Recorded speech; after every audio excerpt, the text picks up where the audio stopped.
Universidade de Passo Fundo e tem por objetivo promover um debate científico, proporcionando a troca de conhecimentos das áreas afins à ciência, tecnologia e engenharia de alimentos. Neste ano, o CIAL abordará temáticas sobre sustentabilidade agrícola e bioinsumos, segurança alimentar e nutricional e tecnologia e engenharia de alimentos. Os temas a serem abordados são de extrema relevância para a atual situação mundial, uma vez que dados apontam que mais de 750 milhões de pessoas no mundo passaram fome no último ano. Nos dias atuais, a grande questão em todos os setores econômicos é a produção sustentável. Neste contexto, o CIAL visa propor um debate sobre as formas atuais de produção de alimentos e a valorização do regionalismo na produção dos mesmos, a identificação das relações entre alimentação e saúde e uma discussão sobre a indústria de alimentos e as novas tecnologias que buscam atender a saudabilidade e o cuidado com o ambiente. Em tempo, agradecemos aos nossos patrocinadores: CAPES, BioAgreen, Diplan Soluções Agrícolas, Semiocrop Biotecnologia, Maestral e Gemax Genética Agrícola. Agradecemos também aos apoiadores: Sociedade Brasileira de Ciência e Tecnologia de Alimentos, Secretaria de Inovação, Ciência e Tecnologia do Rio Grande do Sul, Grupo Associado de Agricultura Sustentável, Inovamate, Ervamate Barão do Cotegipe, Sociedade Brasileira para o Progresso da Ciência, Germânias Hotel, Bem Grupo, Adubos Coxilha e Vedera Nutrição Animal.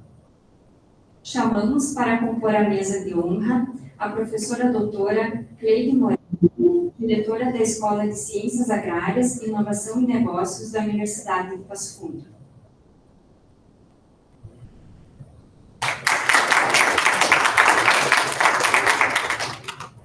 Chamamos a doutora Priscila Pauli Ribas, a palestrante desta noite.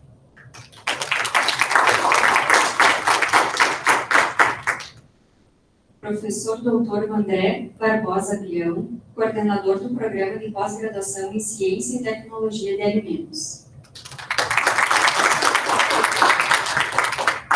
E o professor doutor Jefferson Stefanello Pissin, coordenador da 12ª edição do Simpósio de Alimentos.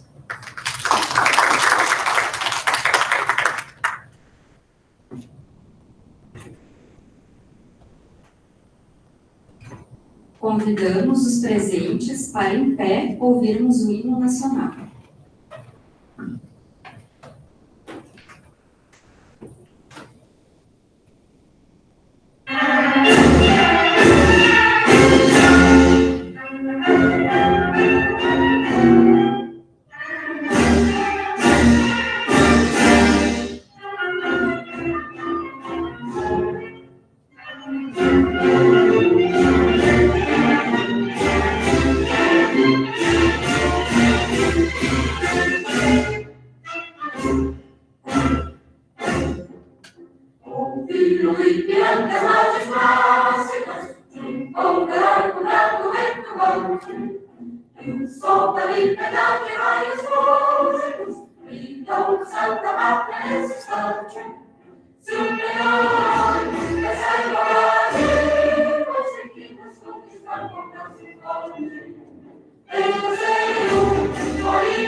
tão eternamente resistente, ao som do mar e a luz do céu profundo, futuras obras e um farol da América, iluminando a sol do novo mundo, do que a terra, as caridades e sonhos lindos, campos têm mais flores, todos nós tem mais vida, nossa vida no grosseiro mais amor.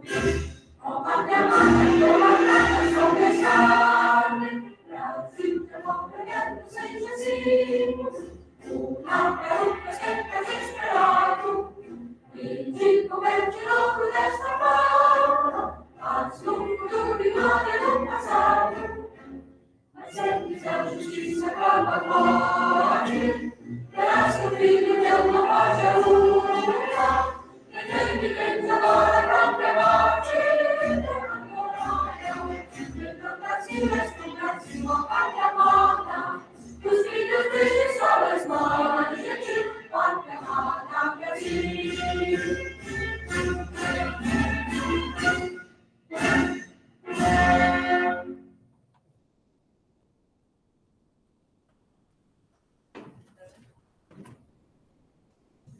Convidamos o professor Dr. Vandré Barbosa Brião, coordenador do Programa de Pós-Graduação em Ciência e Tecnologia de Alimentos, para fazer uso da palavra.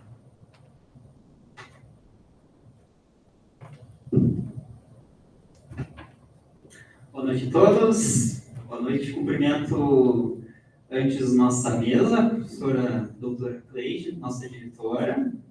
Satisfação recebê-la aqui, professora Cleide. Nossa palestrante, muito obrigado, Priscila, por estares aqui conosco. E o nosso coordenador, presidente do evento, professor Dr. Jefferson Sim.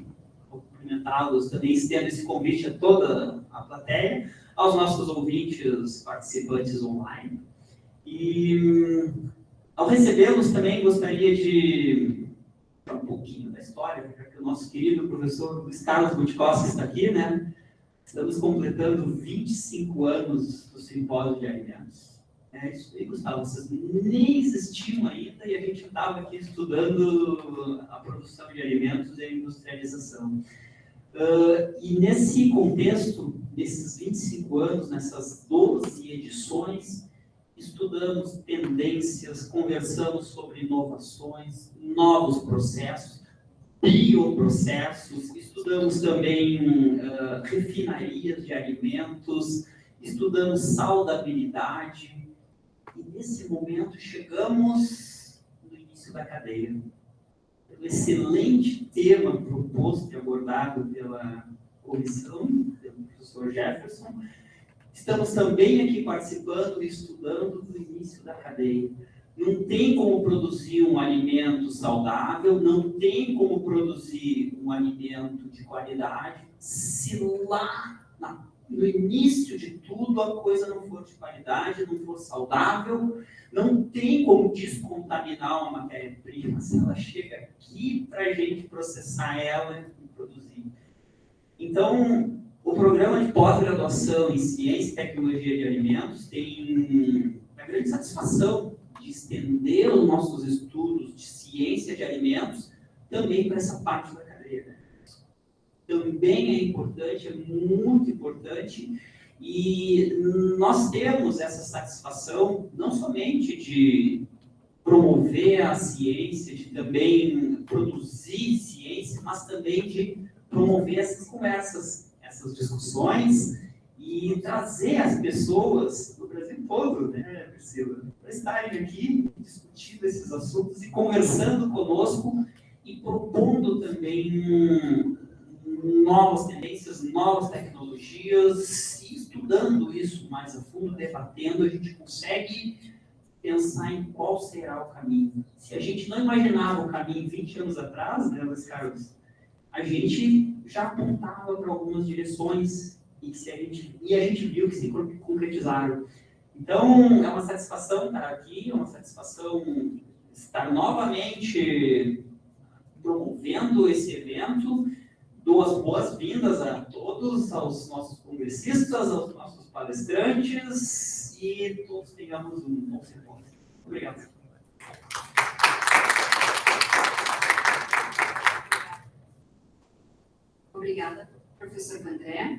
Passamos a palavra agora para a professora Cleide Moreto, a diretora da Escola de Ciências Agrárias, Inovação e Negócios.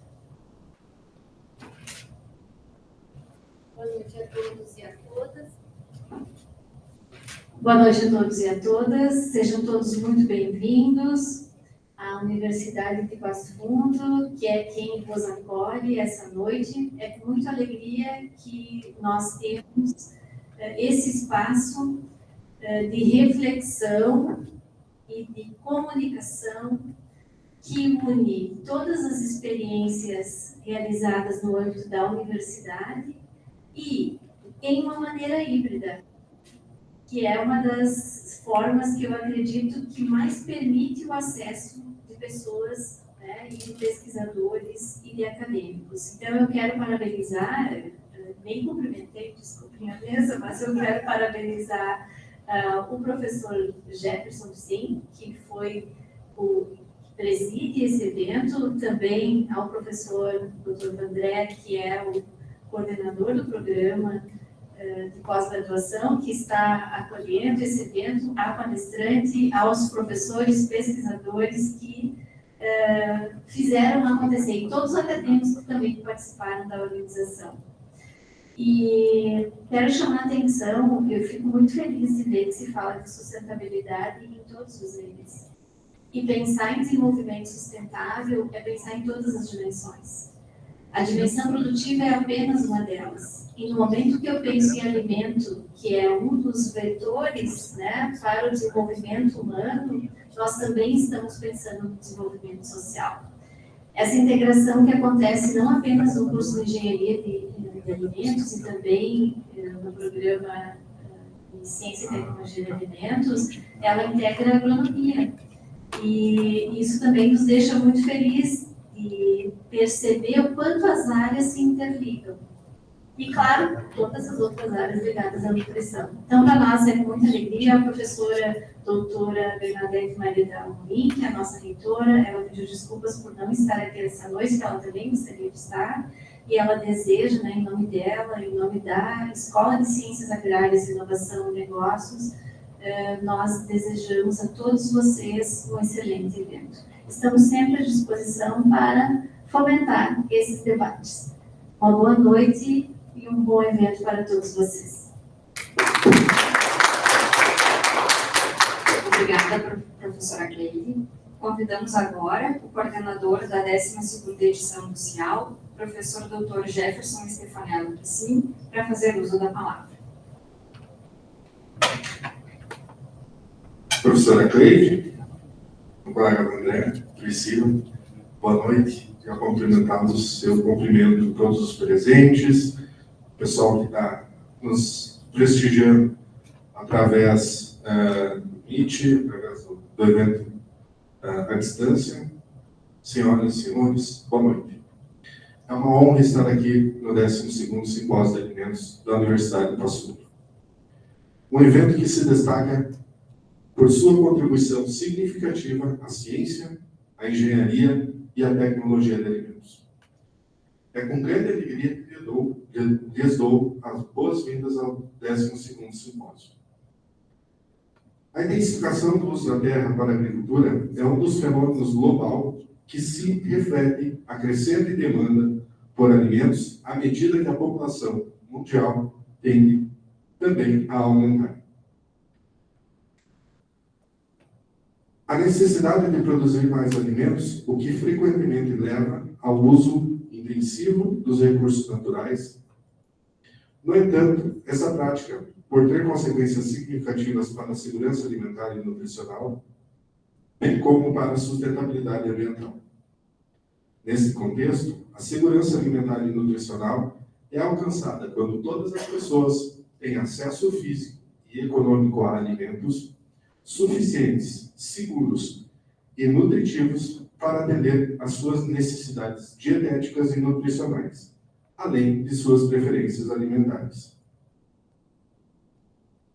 A agricultura intensiva, embora possa aumentar a produção de alimentos, muitas vezes leva à degradação do solo, perda de biodiversidade e poluição da água, comprometendo a capacidade de produzir alimentos no futuro. Por outro lado, a economia circular oferece uma alternativa sustentável ao modelo linear de produção, usar e descartar. Na agricultura, isso pode significar a reciclagem de resíduos orgânicos, como fertilizantes, o uso eficiente da água e a implementação de práticas agrícolas que mantenham a saúde do solo. Ao adotar princípios de economia circular, podemos trabalhar em direção a um sistema alimentar que não apenas forneça segurança alimentar e nutricional, mas também preserve os recursos naturais para as gerações futuras. Portanto, destaca-se a importância de abordar a produção de alimentos de uma maneira holística, considerando não só apenas a qualidade dos alimentos produzidos, mas também a acessibilidade e o impacto ambiental da produção agrícola. É um chamado à ação para repensar nossas práticas agrícolas e adotar métodos mais sustentáveis que garantam a segurança alimentar e nutricional sem comprometer a saúde do nosso planeta. Nessa edição, o evento abordará temas importantes como a sustentabilidade agrícola, um pilar essencial para o futuro da produção de alimentos. A adoção de bioinsumos representa uma revolução na forma como cultivamos, promovendo práticas agrícolas mais sustentáveis e menos dependentes de químicos sintéticos. Essa mudança não é apenas benéfica para o meio ambiente, mas também para a saúde dos consumidores e a economia dos produtores. A segurança alimentar e nutricional, direito humano básico, ainda não acessível por todos. Discutir fontes alternativas na produção de alimentos é discutir a inclusão social e a erradicação da fome. Devemos nos esforçar para desenvolver alimentos que sejam apenas abundantes, mas nutritivos, acessíveis a todas as camadas da população. A valoração de resíduos em um contexto de economia circular. Um tema que nos desafia para olhar para o que descartamos e ver seu potencial. Aproveitar resíduos. O aproveitamento de resíduos agroindustriais pode transformar o que era antes visto como lixo em novos produtos, visando o desenvolvimento de subprodutos e a utilização sustentável desses resíduos.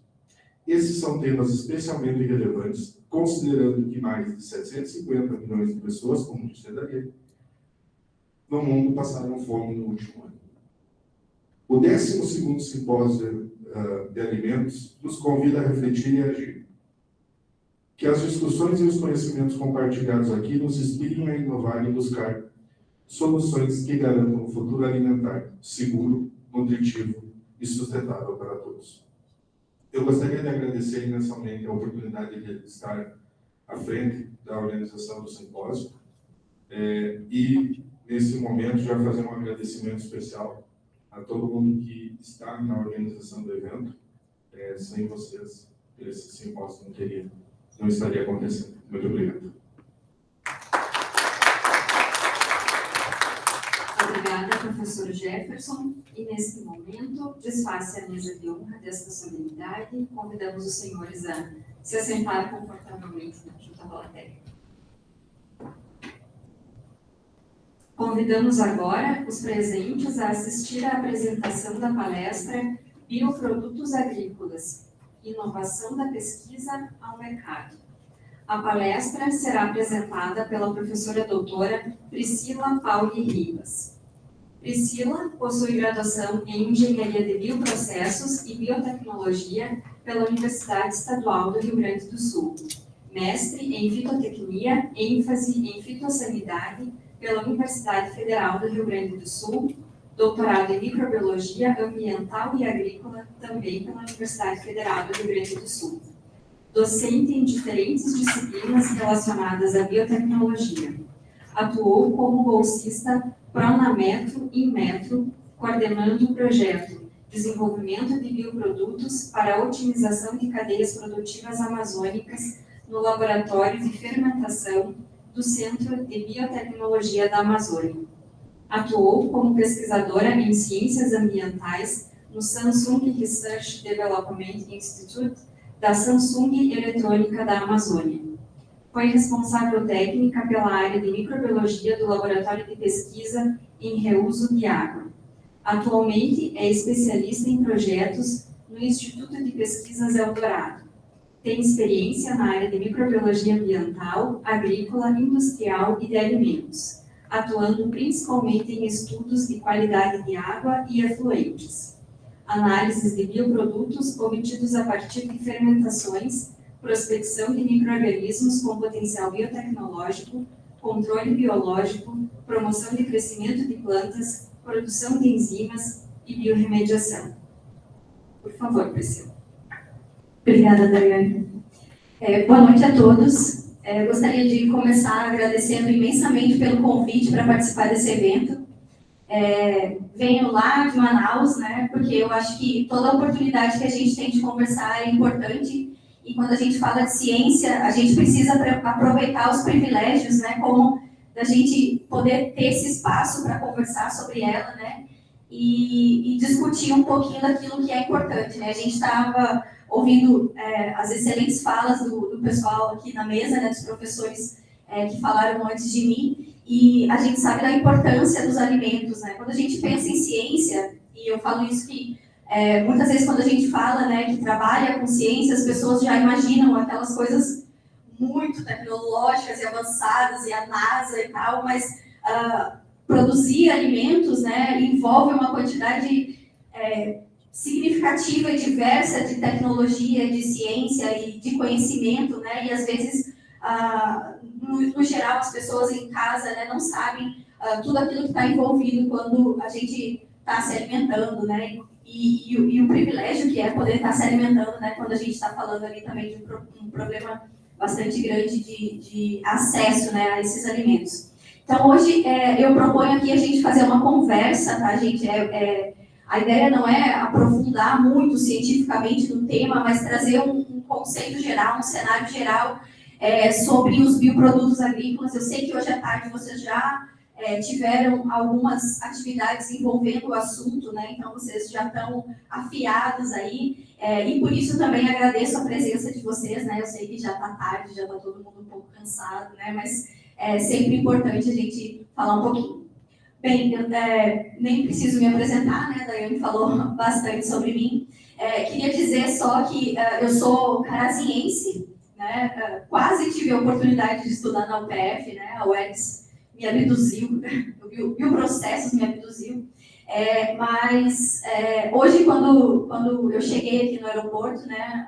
Uma prima foi me buscar, e aí ela falou assim: nossa, a UPF cresceu muito. Ela disse: quanto tempo tu não vai lá? Eu disse: 21 anos. Então é um prazer, depois de 21 anos, quando eu vim aqui fazer o vestibular, estar voltando aqui para falar para vocês, né? E de certa forma, que bom que eu não fiquei estudando aqui, porque senão eu não estaria falando sobre isso, né? Eu estava comentando que tinha feito vestibular para pedagogia. Né? Então, vamos lá. Então, rapidamente, né? Hoje a gente vai falar um pouquinho sobre sustentabilidade. Eu estou há 10 anos na Amazônia estudando e trabalhando com projetos de sustentabilidade, né? Então, falar um pouquinho sobre isso. Até peço para vocês ficarem me avisando sobre o tempo aí, porque eu começo, não paro nunca mais. Vamos falar sobre a importância da produção de alimentos e aí tudo que vem envolvido, né? E aí a Revolução Verde como passo para a gente chegar onde a gente está. E hoje a agricultura sustentável, né, como um passo para a gente continuar produzindo de forma suficiente e satisfatória, né? Vamos falar um pouquinho sobre bioinsumos, sobre a parte dos produtos microbiológicos, né, mais especificamente, agentes de controle biológico e inoculantes, um pouquinho sobre a produção, a obtenção desses produtos, e aí no final eu vou trazer um pouquinho sobre tecnologia, que é o que eu tenho trabalhado lá no Instituto de Pesquisas Eldorado, né? A gente é um instituto de pesquisa, desenvolvimento e inovação na área de tecnologia da informação e comunicação. E aí eu trabalho com os projetos na área da agricultura e desenvolvimento sustentável, né? Então, eu vou falar rapidinho também um pouquinho sobre a tecnologia. Mas eu começo falando sobre os 17 Objetivos do Desenvolvimento Sustentável. Eu acho que isso aqui já é uma coisa que a gente já está acostumado a ver, né? E às vezes a gente vê, mas não entende a importância que isso tem, né? Então, uma série de países se comprometeu com algumas ações para melhorar o nosso nosso mundo, né, aí até 2030, se a gente pensar 2030 é amanhã, né, e o que a gente está fazendo em relação a isso?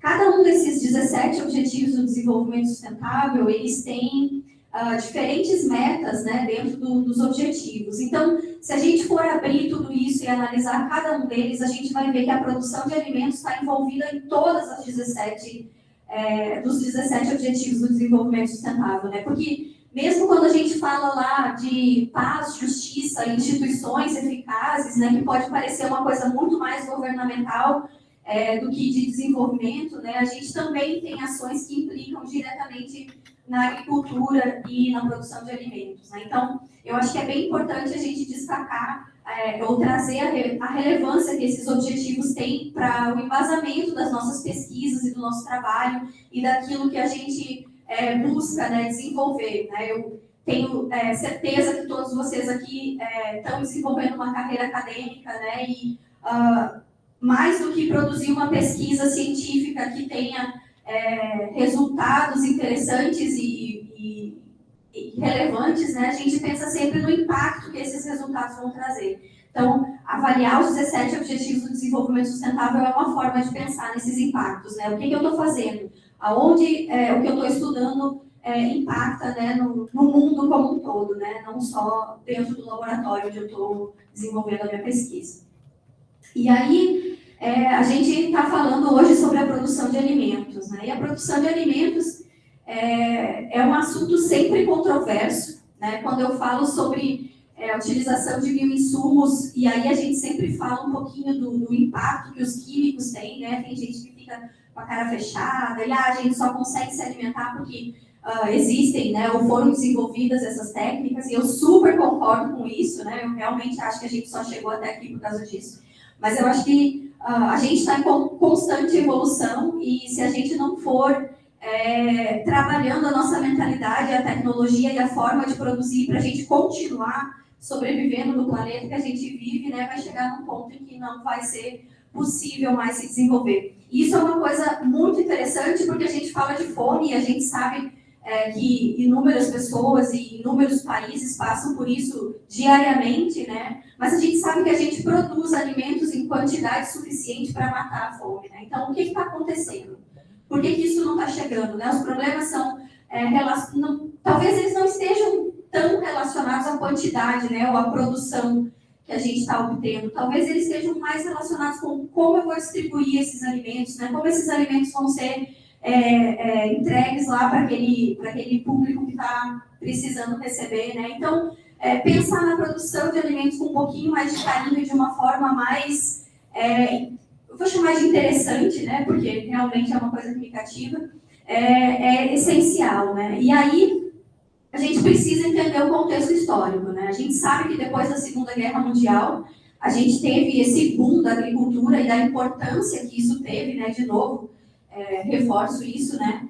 A Segunda Guerra Mundial trouxe essa necessidade de alimentar uma população cada vez maior, e isso foi possível através da Revolução Verde, né? Que provavelmente todos já ouviram falar. Então, essa Revolução Verde foi um nome, né, um termo cunhado lá pelo William Gould, mas que já vinha sendo pesquisada, né, e os conhecimentos já vinham sendo trazidos há bastante tempo, mesmo antes da Segunda Guerra Mundial, né?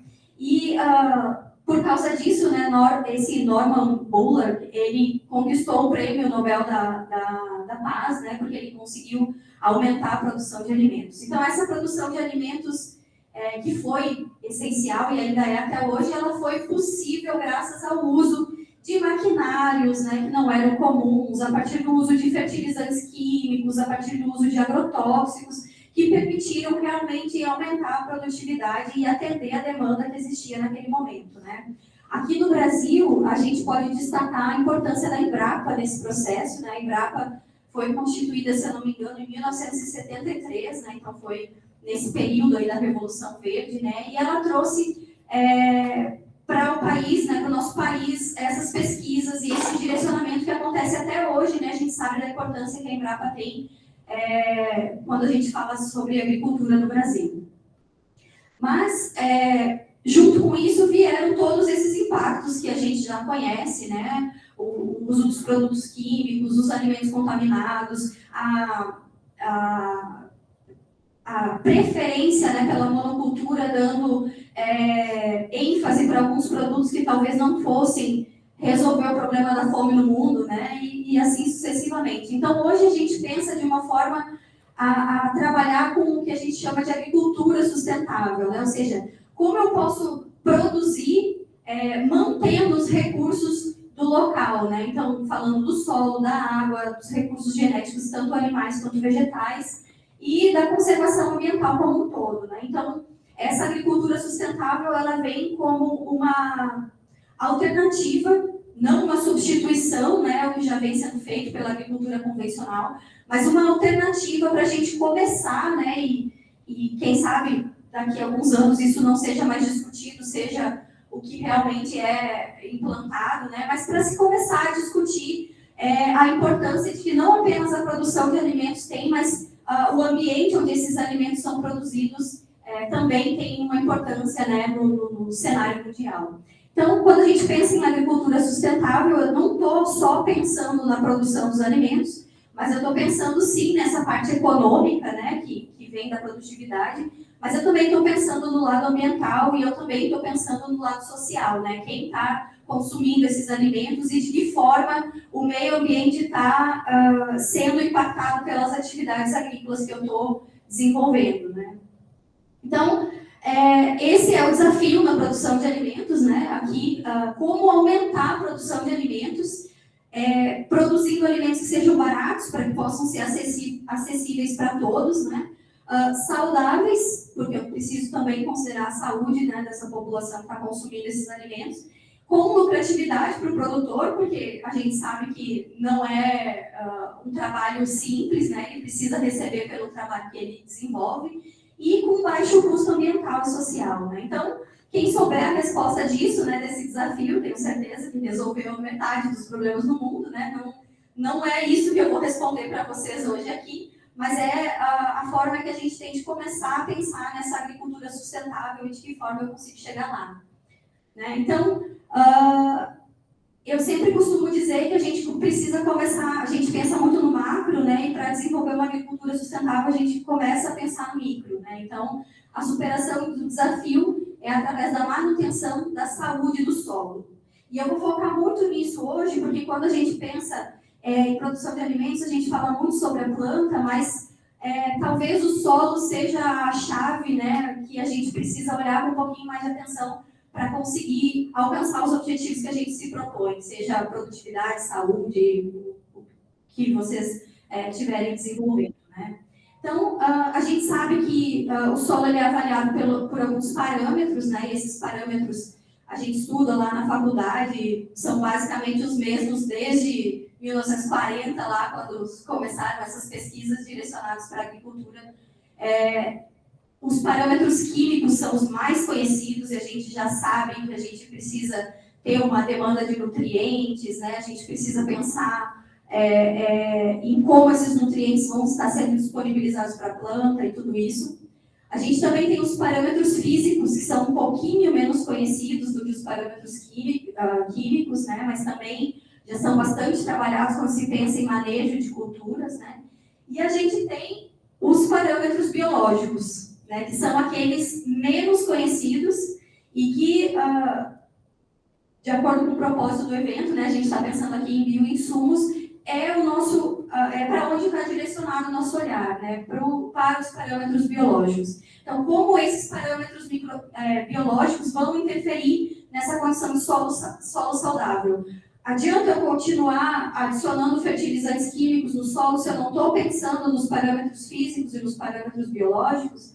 Adianta eu trabalhar com manejo no solo se eu não pensar nos micro-organismos que vivem ali? Então, esse olhar para os biológicos, né, é o que, graças a Deus, hoje já é muito estudado e trabalhado no Brasil, mas ainda é onde a gente tem menos pesquisa e menos aplicação, né, quando a gente pensa em agricultura. Então, tá aí, né, como fazer isso? Como pensar nos biológicos e como trazer esses biológicos para dar um equilíbrio, né, nesse desses parâmetros de qualidade do solo, né? Então, para começar, eu sempre gosto de falar que a gente no Brasil enfrenta um problema que está sendo trabalhado, né? Mas hoje os produtos biológicos eles ainda são classificados dentro da legislação dos agrotóxicos e a gente sabe que existem uma série de testes que são exigidos para esses produtos químicos que às vezes nem são possíveis de ser realizados nos produtos biológicos, né? Então, eu sempre falo com muito carinho do pessoal que trabalha com os produtos biológicos, porque realmente ter um produto no mercado certificado, aprovado, né, para ser utilizado em uma ou mais culturas é uma vitória bastante grande, porque realmente tem um problema de regulamentação que a gente ainda enfrenta no Brasil, né? Então, quando a gente considera que esses produtos biológicos são iguais aos químicos, a gente já tira, né, esse fator de redução do impacto ambiental na utilização dos produtos biológicos, né? Então, a gente já dificulta um pouquinho mais a utilização desses produtos, né? Ou que esses produtos cheguem no mercado da mesma forma como chegam os químicos, né? Então, e como eu falei, né, isso vem sendo mudado, né? O Brasil hoje já tem um Programa Nacional de Bioinsumos que ainda não mudou a legislação, mas que já traz algumas facilitações, né, para quem trabalha com esses produtos biológicos.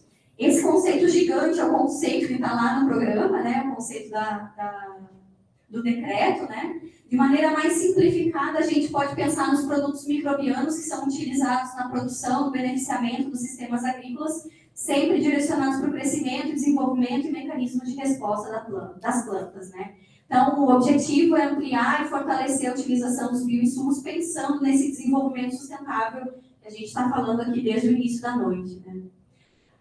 Aqui, só para a gente ter uma noção em números, né? Eu sei que esses números também são bastante controversos. Talvez se vocês procurarem em outras fontes, vocês vão ver diferentes resultados, mas eu acho que eles expressam, de uma maneira geral, o que a gente está querendo falar, né?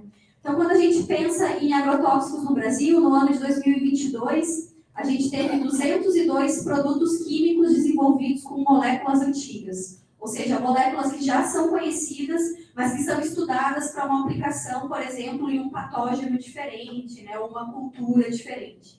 A gente também teve matéria-prima destinada à indústria, 279 produtos, e esses são os produtos químicos desenvolvidos a partir de moléculas novas, né? A gente sabe que esses são um pouco mais difíceis, por isso que ali eles representam só 5% dos agrotóxicos registrados.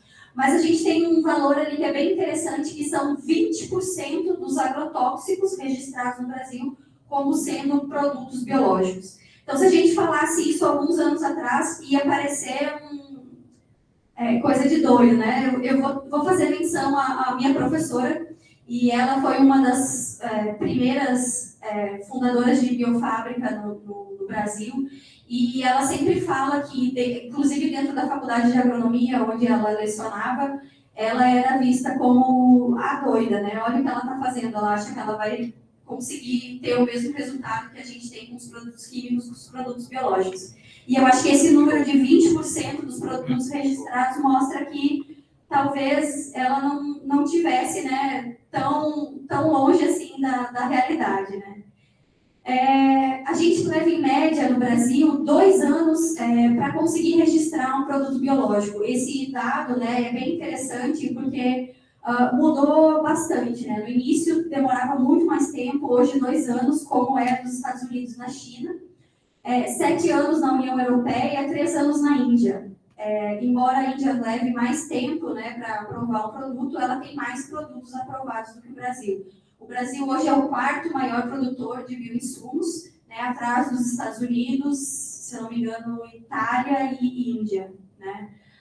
Mas é um mercado que vem crescendo, cerca de 42% anualmente, né? E depois a gente vai ver os outros dados que chegam nesse valor de 42%, e que tem aí uma previsão de mais ou menos 18 bilhões e meio, né? Movimentar um mercado de 18 bilhões e meio até o ano de 2026, que é amanhã, né? Então, realmente é um mercado bastante interessante, e eu falo sempre, né, que parte da pesquisa, né? Não existe um produto biológico que não parta de um processo de pesquisa que saiu da bancada, né? Então, isso é uma coisa bem legal e que valoriza muito a ciência no nosso país e no mundo de uma maneira geral.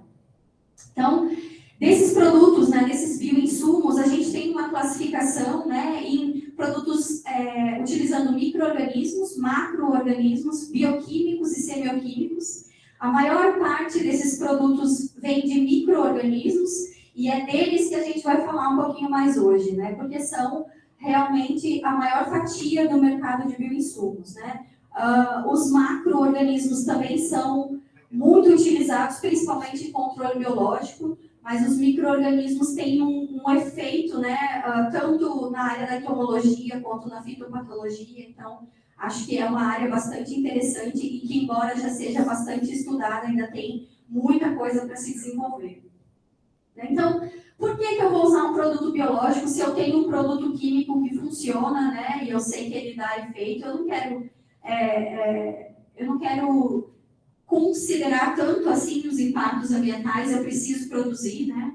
Então, quando a gente pensa em utilização de produtos químicos, uma coisa que a gente vem enfrentando cada vez mais é a resistência das pragas e dos patógenos. Então, embora o produto químico seja muito efetivo, quando ele é utilizado a longo prazo, esses micro-organismos ou organismos, né, quando a gente fala de insetos, por exemplo, eles acabam desenvolvendo uma resistência a esse produto químico. Igual a gente fala dos antibióticos, né?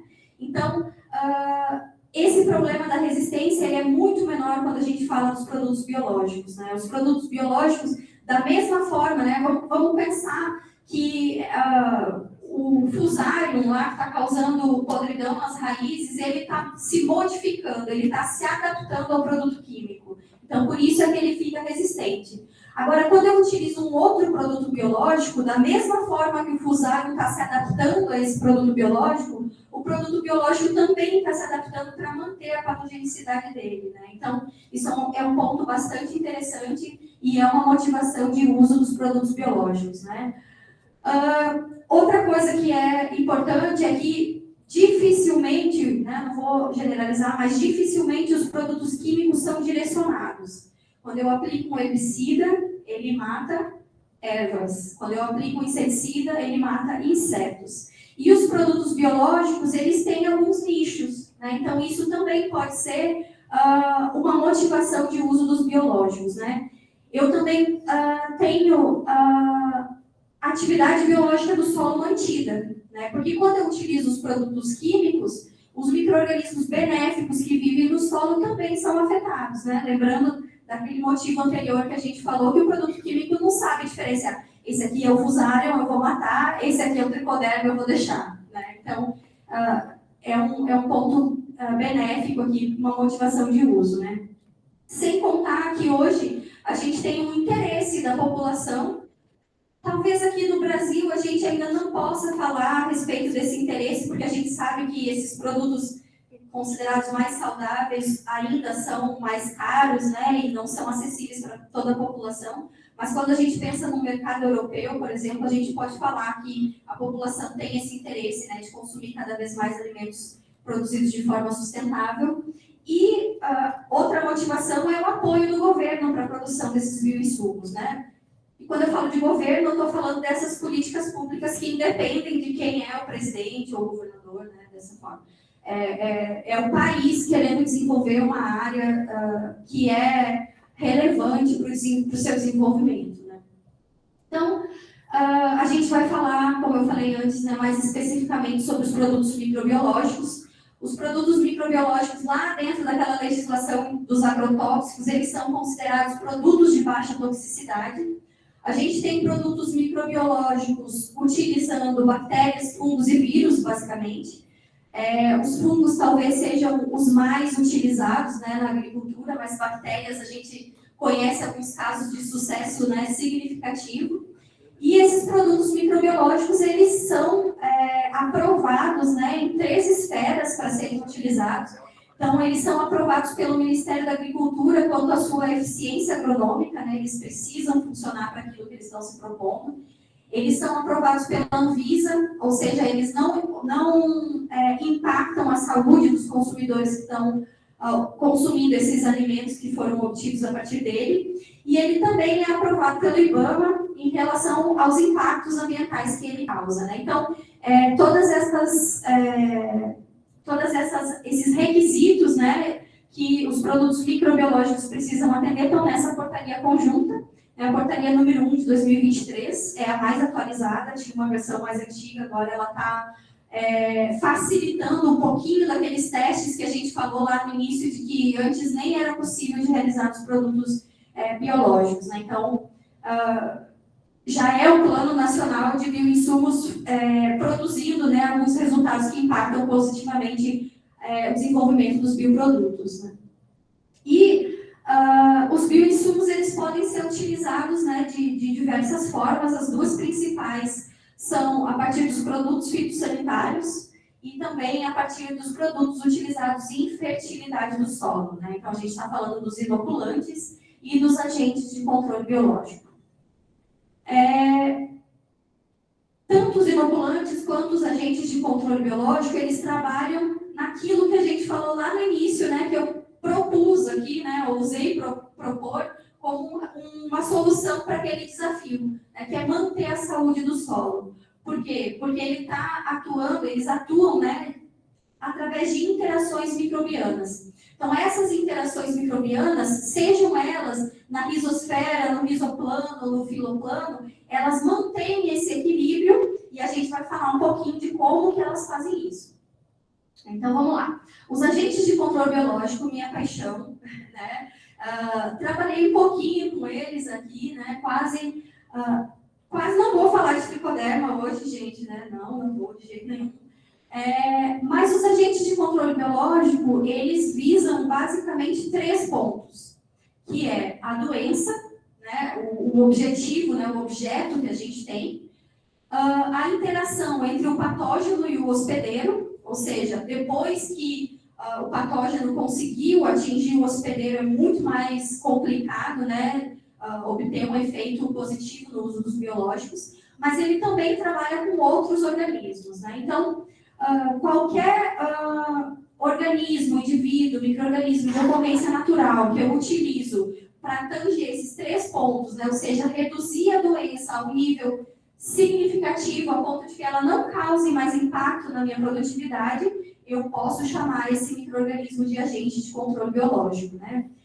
Posso fazer o controle natural, isso acontece naturalmente na natureza, né? Sem eu fazer nada, o controle biológico está acontecendo, né, na natureza.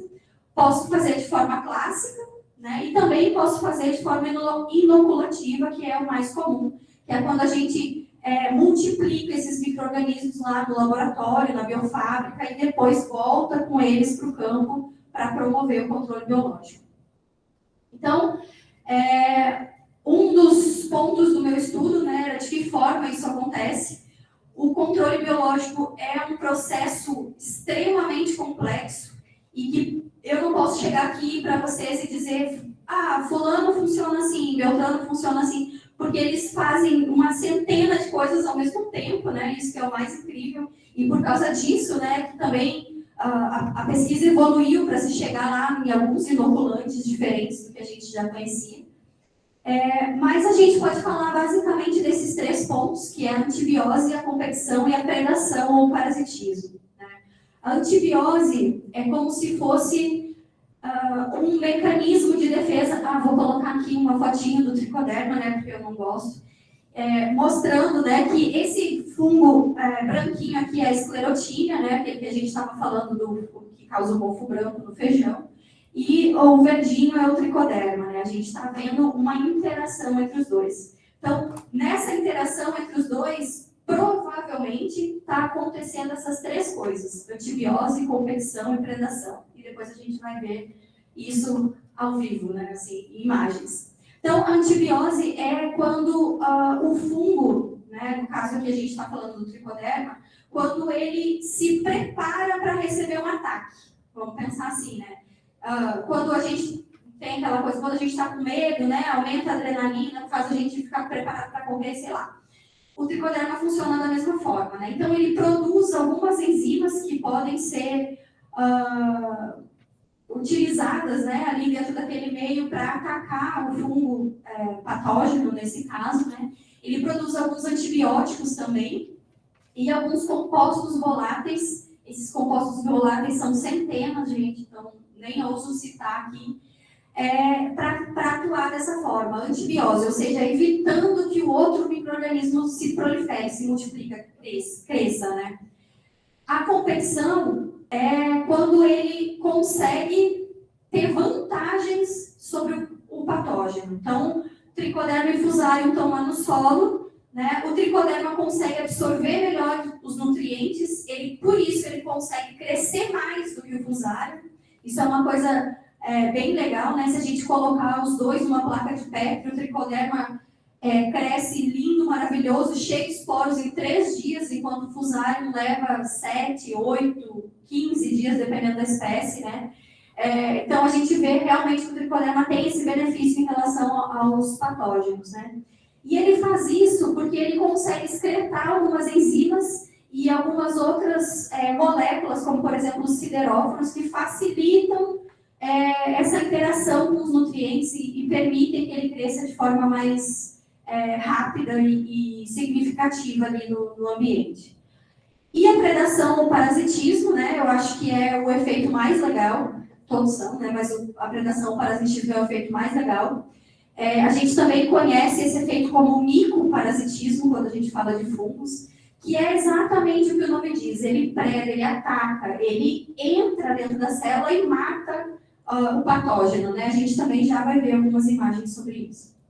Então, como eu estava falando, nessa imagem a gente provavelmente está tendo os 3 mecanismos aqui de ação dos agentes de controle biológico ao mesmo tempo, né? Então, por isso é que eu não consigo dizer, gente, Trichoderma faz competição, Trichoderma faz isso. Ele faz tudo, né? Ele consegue agir de diversas formas. Aqui, em relação aos micro-organismos, né, agentes de controle biológico, a gente consegue dividir eles aqui em 3 grupos, né, os mais comuns, são os agentes de doença, os utilizados em doenças de solo, em lagartas, em sugadores, brocas e mastigadores. O Trichoderma ele é muito utilizado para doença de solo, a gente sabe que ele funciona muito bem nas podridões, principalmente, né?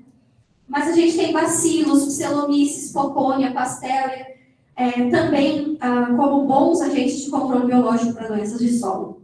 Quando a gente fala de lagarta, Bacillus thuringiensis, todo mundo já ouviu falar, né? A gente sabe, inclusive, que por causa desse efeito, né, de controle biológico que ele tem, os genes do Bacillus thuringiensis são utilizados nos organismos geneticamente modificados, né, no milho transgênico, por exemplo, e o baculovírus. E nos outros insetos, a gente tem Bovéria e Metanísio como os principais micro-organismos aplicados, né? Então, aqui está o Trichoderma, né, como eu falei, não é o meu preferido.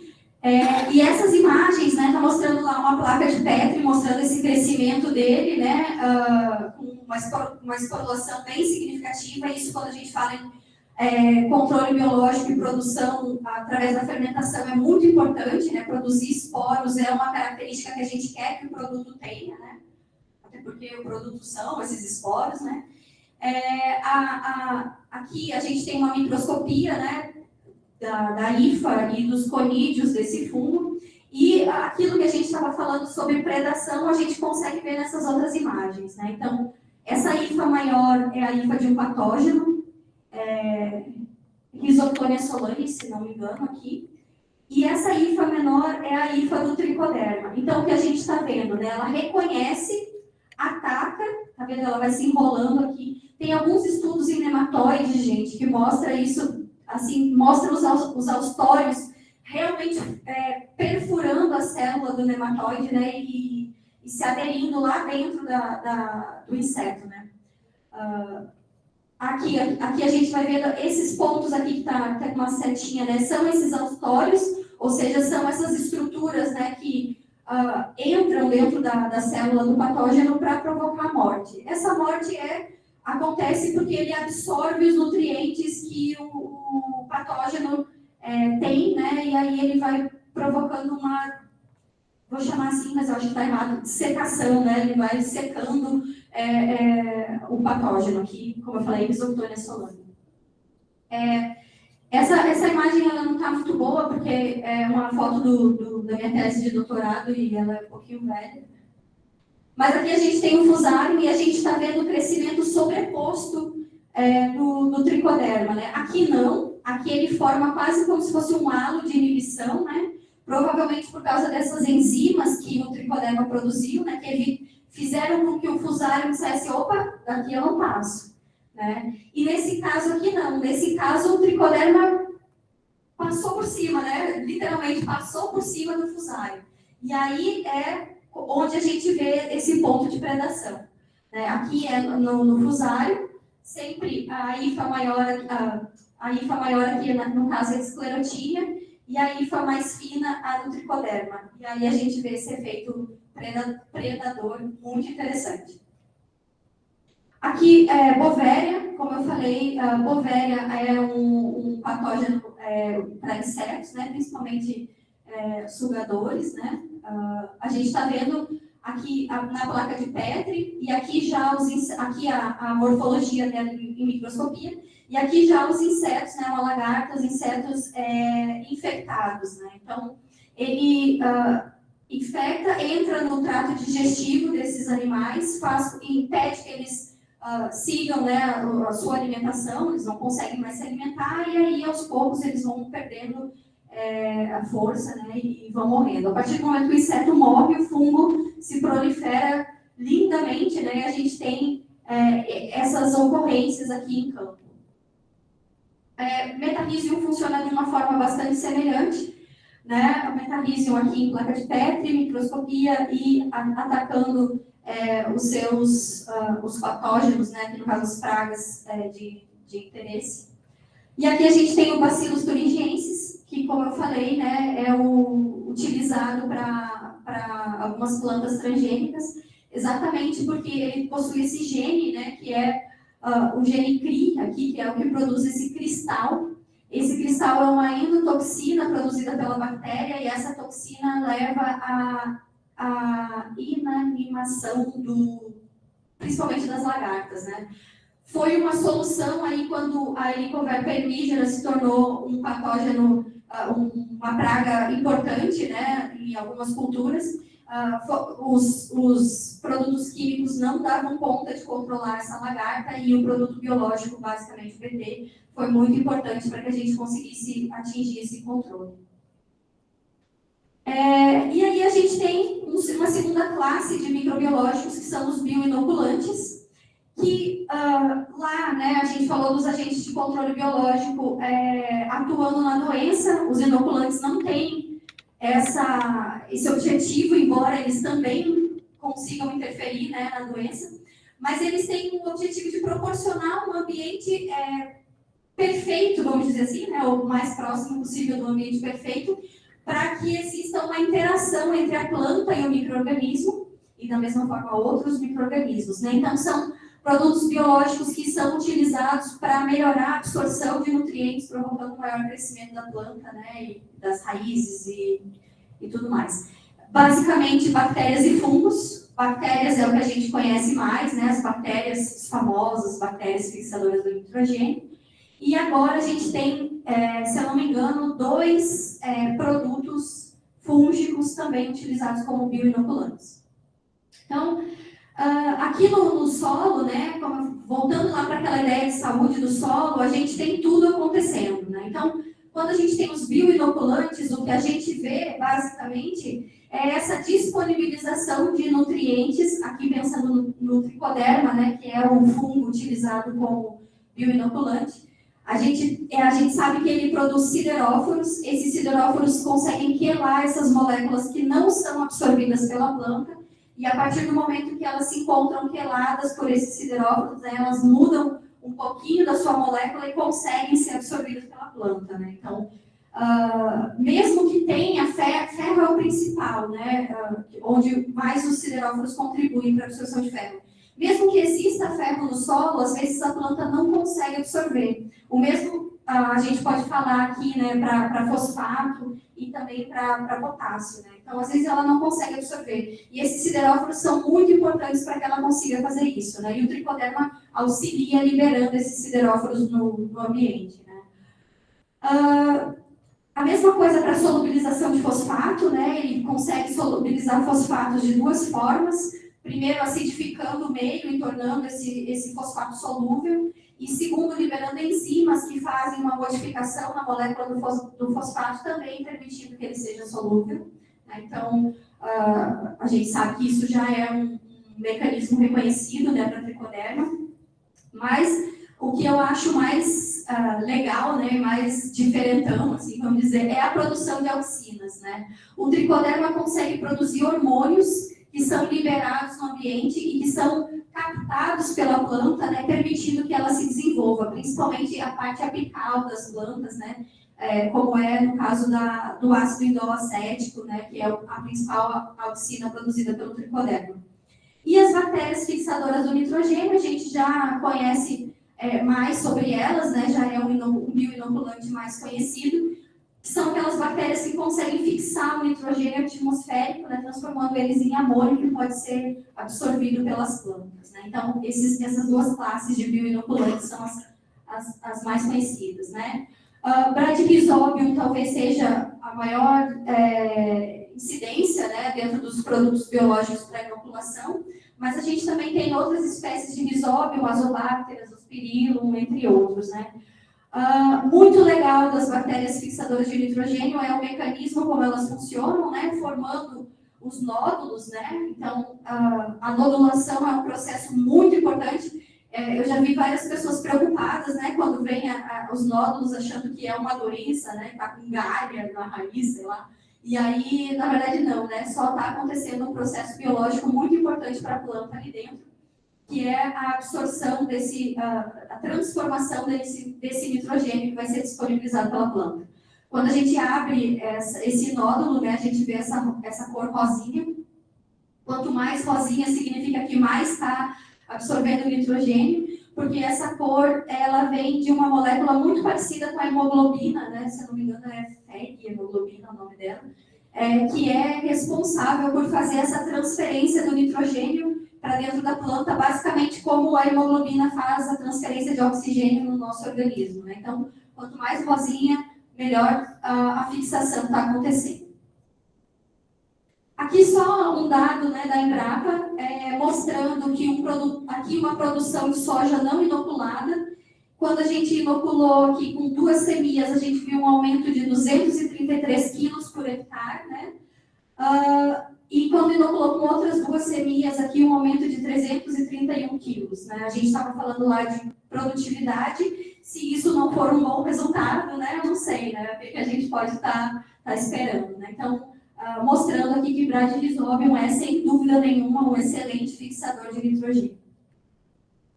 E aí, o inoculante fúngico, né, como eu falei, hoje existem 2 registrados, se não aconteceu nada aqui de uma semana para cá, né? Esses dois inoculantes registrados são para tricoderma. Eu quero dizer aqui, né, que tenho o maior orgulho de ter feito parte da pesquisa que envolveu o primeiro inoculante registrado, né, que foi esse que está aqui, o ICB Nutrisolo, que é um produto de uma biofábrica de Porto Alegre, né, da ICB Bioagritech. Já mencionei a professora Aida aqui como a proprietária, né, da biofábrica, e a professora Aida sempre acreditou muito no tricoderma como bioinoculante. Por quê? Porque quando ele é utilizado para controle biológico, um dos efeitos que eram observados, além do controle, redução e controle da doença, era o crescimento da planta, né? O maior crescimento da planta em relação às não tratadas, né? Então, na minha pesquisa de doutorado, a gente foi tentar entender quais eram os mecanismos que tricoderma tinha que interferiam no crescimento da planta. E aí a gente percebeu que todos os que a gente via na literatura, o tricoderma, em laboratório, né, a gente conseguia verificar no tricoderma. Inclusive um que, infelizmente, por falta de tempo, eu não consegui analisar com mais carinho, né, a ponto de ser publicado, mas sabe aquela coisa trágica que acontece, né, quando a gente está fazendo doutorado e tem que ter, né? Eu fiz o meu doutorado com controle de Fusarium esclerotina em feijão, e eu tinha um experimento em casa de vegetação em agosto, e em em 2013, a gente teve um frio histórico em agosto. E quando eu cheguei na casa de vegetação, o solo estava congelado.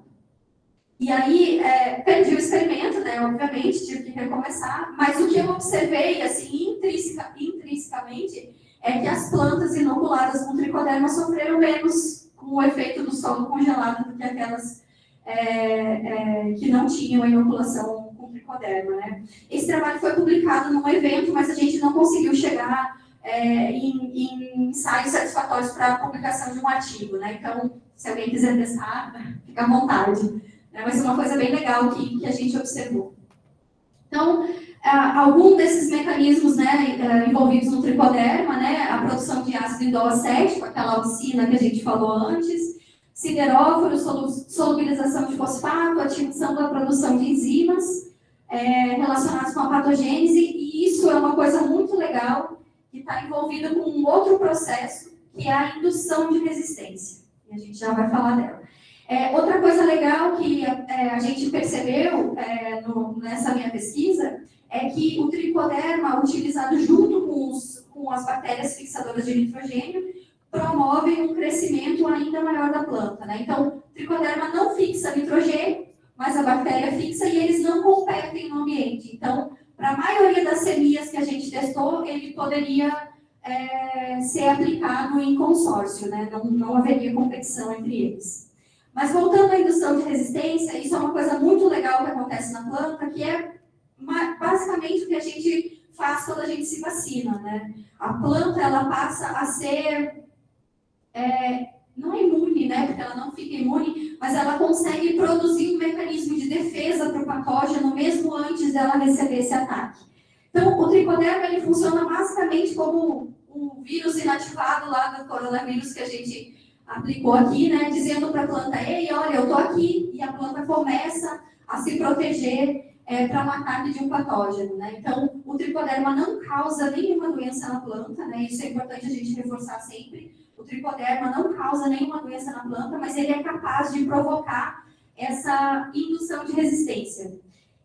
Produz essa indução de resistência através de dois mecanismos, né? Que é o mecanismo ácido jasmônico dependente e o ácido salicílico dependente.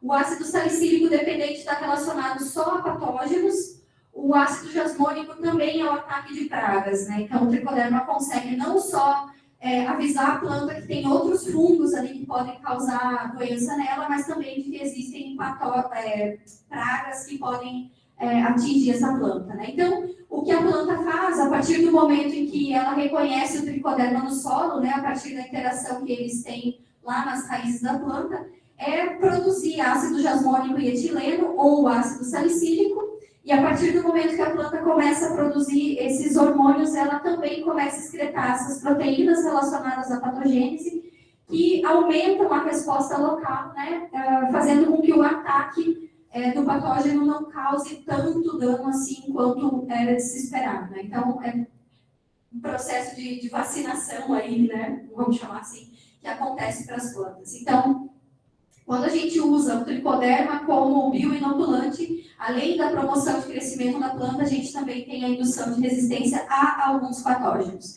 Aqui ainda é o ponto onde os estudos são menos avançados, tá, gente? Então, os estudos de indução de resistência, eles ainda precisam de mais pesquisas, né, para realmente suportar o que está sendo afirmado, né? Mas já se comprovou de que isso realmente acontece, né? Inclusive, no feijão que eu estudei, a gente observou o aumento da produção das enzimas, né, as enzimas relacionadas com a patogênese, como fenilomelanina, amonialiase, peroxidase e outras. Aqui só mostrando, né, eu não sei se vocês conhecem, eu não conheço o professor Adailton Feitosa, mas ele é uma fonte de referência minha sempre quando eu procuro dados sobre controle biológico. No LinkedIn ele faz uma divulgação científica muito legal por lá, recomendo, tá, gente? Uma foto dele mostrando uma planta inoculada com tricoderma e uma não inoculada com tricoderma em relação ao crescimento. E aí a gente pode voltar lá para aquela ideia que a gente falou no início, né, da Revolução Verde e agora da agricultura sustentável, e a gente vai ver que realmente algumas coisas são diferentes, né? Enquanto a Revolução Verde se falava sobre processos de queimada, diversas formas de arado, né, que vão interferir na dinâmica dos micro-organismos do solo, né, fertilizantes químicos e agrotóxicos. Na agricultura sustentável, a gente fala sobre a utilização de micro-organismos ou macro-organismos, né, que vão promover os mesmos efeitos que a gente tem aqui de uma forma menos impactante para o meio ambiente, né? Então, a gente tem uma redução de biodiversidade a partir da Revolução Verde e a gente tem um aumento da biodiversidade a partir da agricultura sustentável utilizando bioinsumos. E, como eu falei, né, isso tudo é mais legal porque sai da bancada, né? Então, por mais... A gente tem biofábricas extremamente importantes hoje no Brasil, né? Coopert, por exemplo, Basf, trabalhando com produtos biológicos. Por mais que isso signifique, né, que a gente tem muita tecnologia na produção, essa tecnologia partiu de alguém que foi lá fazer uma coleta de um micro-organismo, né? Levou esse micro-organismo para o laboratório, fez todos esses estudos de prospecção, verificou se ele produzia essas enzimas, não produzia, e aí identificou dentro desses isolados quais poderiam ser utilizados como agentes de controle biológico, quais poderiam ser utilizados como bioinoculantes, e aí levou lá para a produção e para os testes em campo até chegar no produto, né? Que já que a gente está falando aqui hoje, né, de inovação, que é a inovação que está sendo proposta, né? Então, aqui tem um fluxograma, gente, falando um pouquinho, né, de como, quando a gente olha o produto biológico, ele não saiu do nada, né? Realmente teve um processo bem interessante e extenso para a gente chegar naquele produto, né? A primeira etapa, a parte de pesquisa, onde a gente vai fazer a identificação dos novos organismos. Outra coisa legal, né, é que a gente sabe que a gente tem hoje o marco legal da biodiversidade, né, e quando a gente faz uma coleta de micro-organismos, a gente precisa dizer lá para o CEGEM, né, olha, eu estou fazendo uma coleta, eu coletei tantos micro-organismos, é um processo chatinho, burocrático, demora, o sistema funciona, depois não funciona, mas quando a gente fala lá de cheguei num produto acabado e esse produto é um agente de controle biológico ou um bioinoculante, a gente tem a isenção, né, dos pagamentos de retribuição, né, agora esqueci como é que chama, mas eu não preciso... todo lucro que a minha empresa obtém é meu, né? Eu não preciso repartição de lucros, né? De benefícios, na verdade, eu não preciso repartir os benefícios. Então, é uma vantagem também para quem trabalha com esses bioinsumos. Foram feitas as avaliações in vitro, a identificação daqueles metabólitos, né, que eu falei, diversos deles aqui, né? Enzimas, sideróforos, solubilizadores de fosfato, entre outros. E aí a gente vem para os testes de fermentação. Talvez aqui a gente demore um pouquinho, né, para conseguir estabelecer um processo fermentativo que seja eficiente para produzir esporos em larga escala. Hoje a gente tem processos fermentativos líquidos, tem processos fermentativos sólidos, né, que já funcionam bem. Então, alguns protocolos bastante estabelecidos para isso, mas a gente sabe que mudou uma espécie, mudou a condição ambiental, muda também os resultados, né? Então, é um processo de pesquisa que perde um tempinho não, né? Se gasta um tempinho para chegar num resultado satisfatório. Conseguir estabelecer o melhor processo fermentativo, começo a ampliar a escala, né? Produzindo isso aqui ainda em escala piloto, né? Onde vou fazer os testes de qualidade e avaliação de desempenho. Vamos pensar nessa primeira avaliação de desempenho como um teste lá na estufa, na casa de vegetação, né, uma coisa pequena. Eu ainda não estou falando do campo, né? Depois aqui eu vou passar, aqui funcionou, tá legal, o produto tem efeito, tem durabilidade, aí eu vou passar para os testes em campo, que são muito, muito importantes para aquela regulamentação, né, o registro do produto, como a gente falou anteriormente. Vou determinar qual é a sua eficácia em larga escala e, às vezes, aqui a gente ainda precisa voltar aqui para cima, né, para ajustar a formulação, porque funciona bem em casa de vegetação, mas em campo não. Porque, por mais que a gente consiga simular, né, todos os efeitos que vão estar acontecendo no campo. No campo a gente tem interferência de outros micro-organismos do solo, a gente tem chuva, hoje choveu um pouquinho, amanhã choveu mais, a gente tem sol, né, incidência solar, e elas podem interferir na eficiência, né? Então, ter um bom, isso é uma coisa muito importante, né? Ter um bom resultado em laboratório, né, in vitro, ter um bom resultado em casa de vegetação não significa que o meu produto vai ser bom em campo. Então, precisa realmente passar por todas essas etapas, né? Ajustei a formulação, volta, repete todos os testes, faz o protocolo de qualidade, né? Verifica se está tudo certinho, e aí passa para a parte de aprovação do meu produto, né? Vem toda aquela questão de documentações lá relacionadas à lei dos agrotóxicos, né? Mostrando que eu tenho estudos de segurança, tanto para as 3 esferas, né? Para a esfera agronômica, para a esfera da saúde, para a esfera ambiental, como a gente tinha dito, MAPA, Anvisa e IBAMA. E aí, lá no final, é que eles vão dizer, legal, você tem um produto, pode comercializar. Outra coisa que também era um empecilho, né, que a gente tinha com os produtos biológicos, era que, por exemplo, registrei tricoderma, descobri lá que, por exemplo, o tricoderma que eu trabalhei, os tricodermas que eu trabalhei na minha tese de doutorado, eu estudei para feijão. Então, se eu quisesse regulamentar esse produto, ele seria autorizado somente para feijão. Mesmo que nos testes eu tivesse testado em soja, alface, né, que é muito utilizado também, e tivesse tido bons resultados. Então, eu teria que fazer todo esse processo aqui de dossiê e tal para feijão, todo esse processo para soja, todo esse processo para qualquer outra planta que eu quisesse regulamentar. Hoje tem alguns caminhos que facilitam e a gente consegue regular esse produto para mais de uma cultura, né? Então, mais uma vez, né, o Programa Nacional de Bioinsumos facilitando a vida de quem trabalha com os bioinsumos. Esse processo produtivo, né, aqui eu falei um passo a passo, mas ele pode acontecer de 2 formas. E aí vem outra polêmica, né, que eu não vou me ater nela, mas é importante a gente saber, né? Pode ser produzido off-farm e pode ser produzido on-farm. Off-farm é o que a gente conhece, a gente sabe, a maior parte das biofábricas que comercializam produtos regulamentados, né, fazem esse processo off-farm. Eu vou para o laboratório, multiplico o micro-organismo, faço o processo fermentativo, no final eu tenho um produto, está lá dentro da minha embalagem, bonitinho, que vai ser comercializado.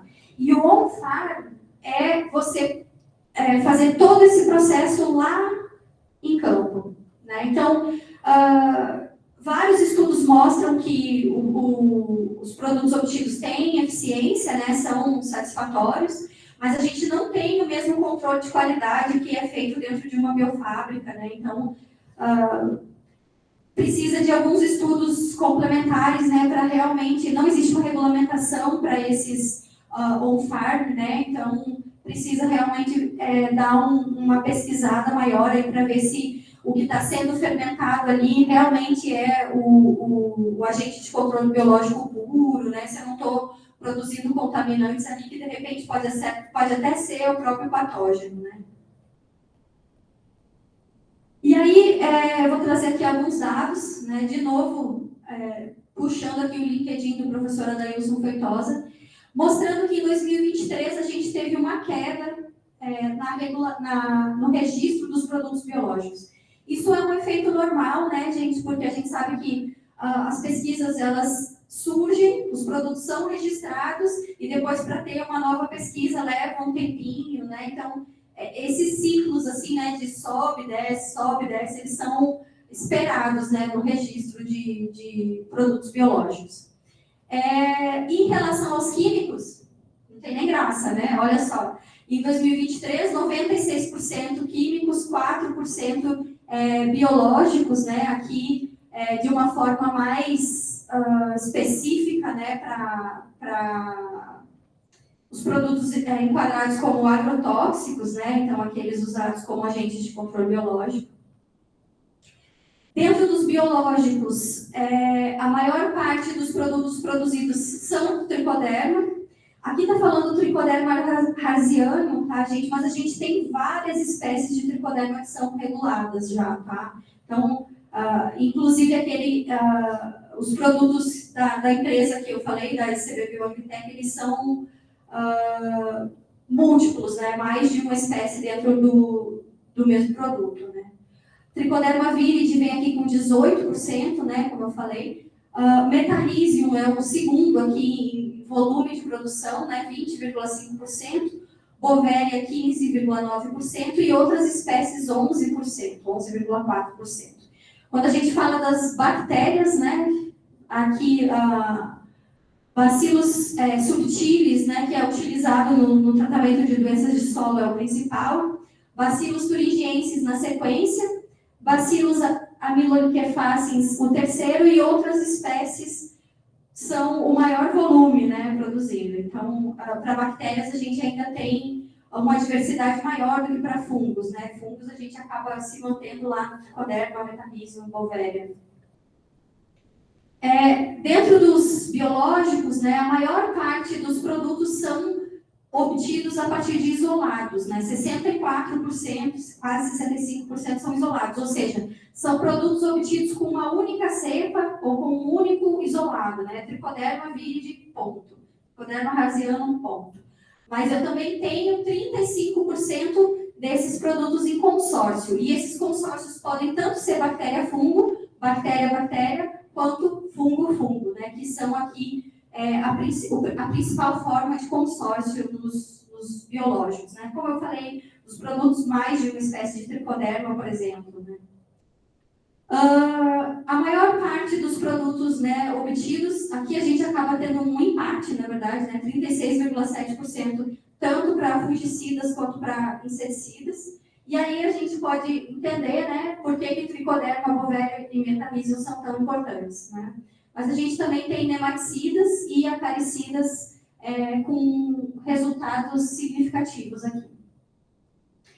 E aí, quando a gente pensa nesses produtos, né, nos biológicos, a gente sabe que, diferente dos produtos químicos, que a gente aplica e vê o resultado, os produtos biológicos, eles precisam de uma atenção, não significa que eles não sejam tão eficazes, né, quanto, e aí a gente volta naquele conceito inicial, né, de que eu não preciso erradicar a doença, mas eu só preciso que ela não cause impactos, né, ou danos significativos na minha cultura.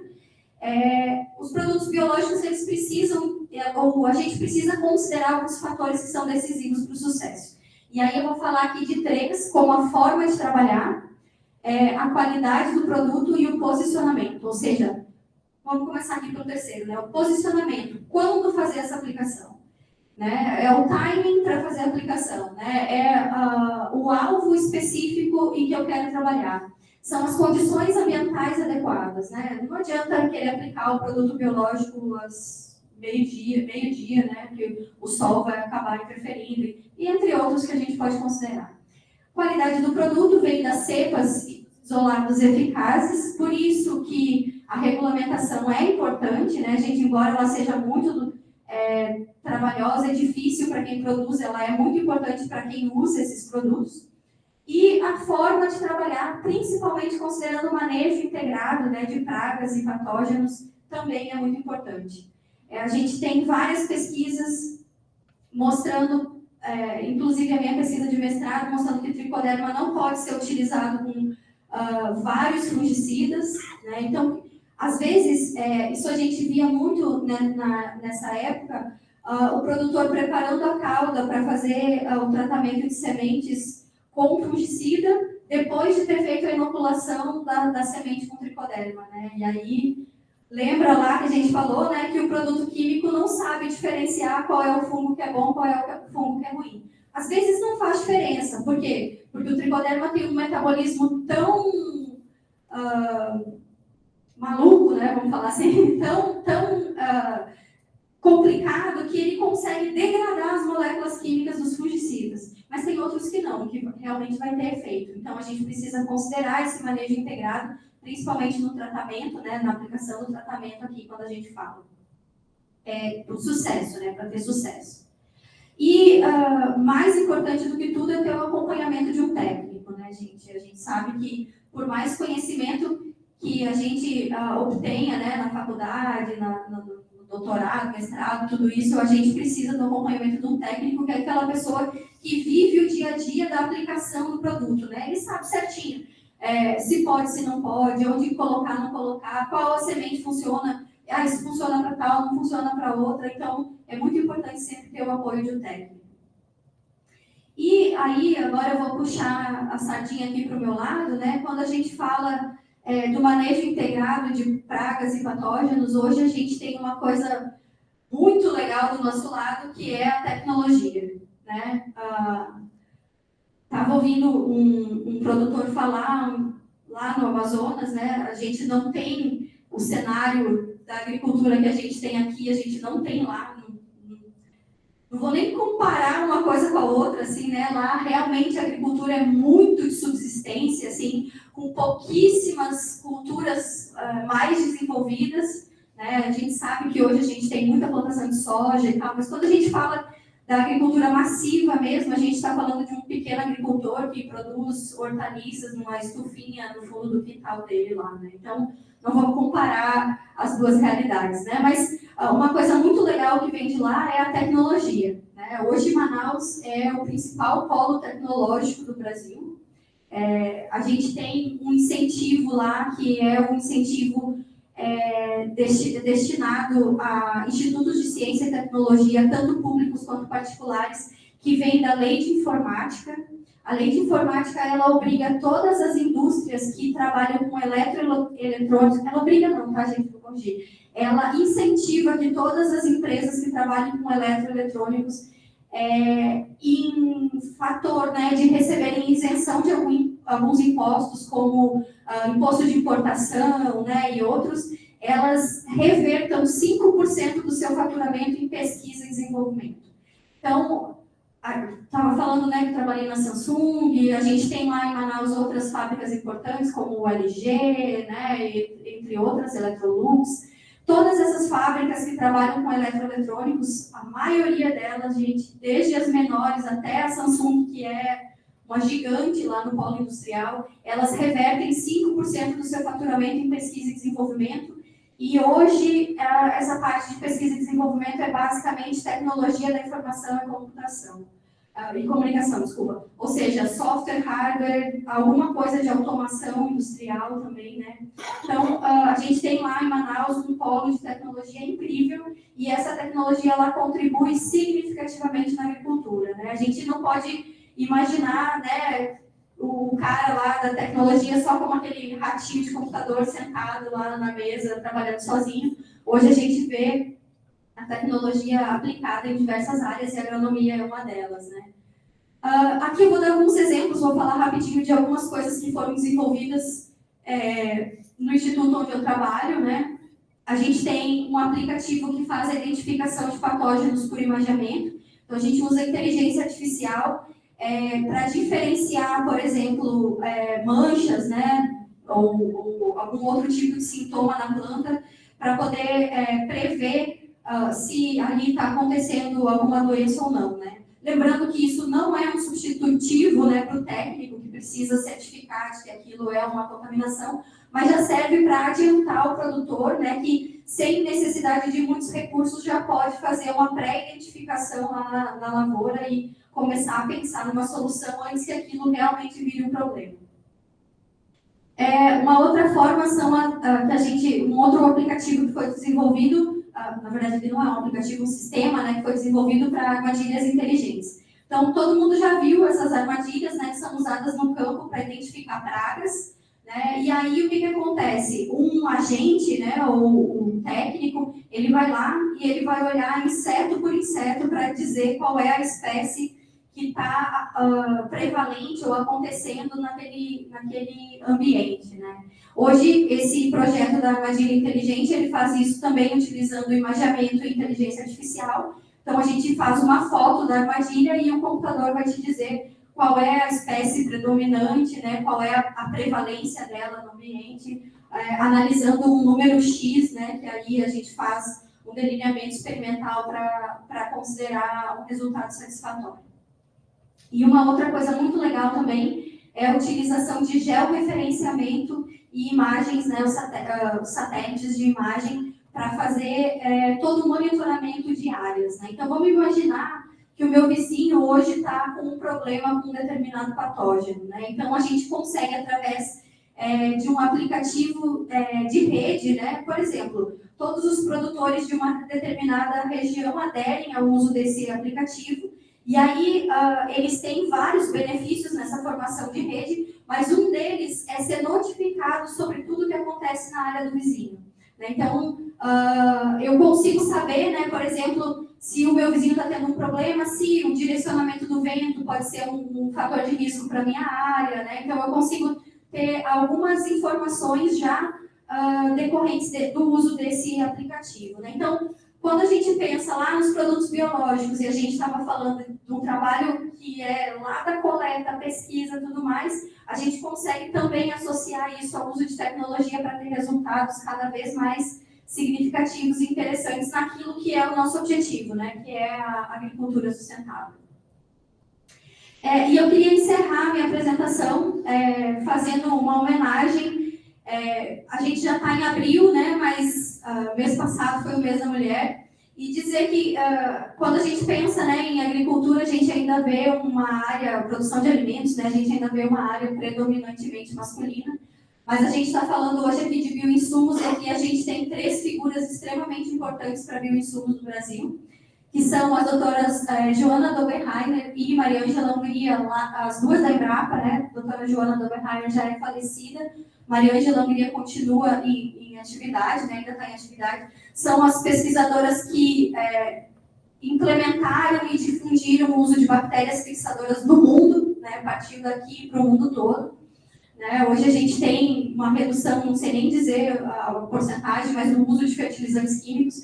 E com o problema da pandemia, a gente viu que a nossa dependência, né, por insumos externos pode prejudicar a agricultura no país. Então, quanto mais produto biológico for utilizado, melhor, né, para essa questão. E a doutora Aida Matsumura, que é a precursora dos agentes de controle biológico, né, na forma de biofábricas aqui no Brasil também. Então, a minha homenagem a 3 mulheres que são inspirações, tanto científicas quanto na área de inovação e empreendedorismo, né?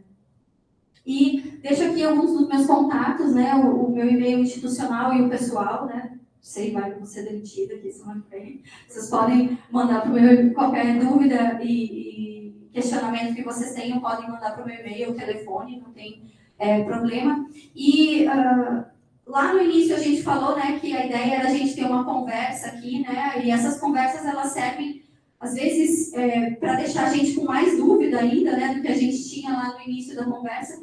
Mas, como dizia, né, o Luiz Pasteur, o cara que permitiu que a microbiologia existisse, né, o acaso ele só favorece aquelas mentes que estiverem preparadas, né? Então, acho que até a pulguinha atrás da nossa orelha é o primeiro passo para a gente crescer, né? Então, agradeço demais a atenção de vocês.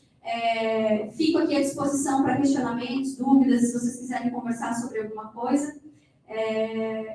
Muito obrigada, gente. Mais uma vez, obrigada à comissão organizadora do evento e a todos vocês que estão aqui até agora.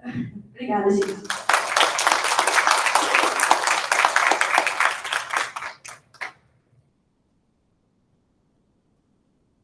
Muito obrigada, Priscila, pela excelente palestra. Abrimos agora para perguntas, questionamentos.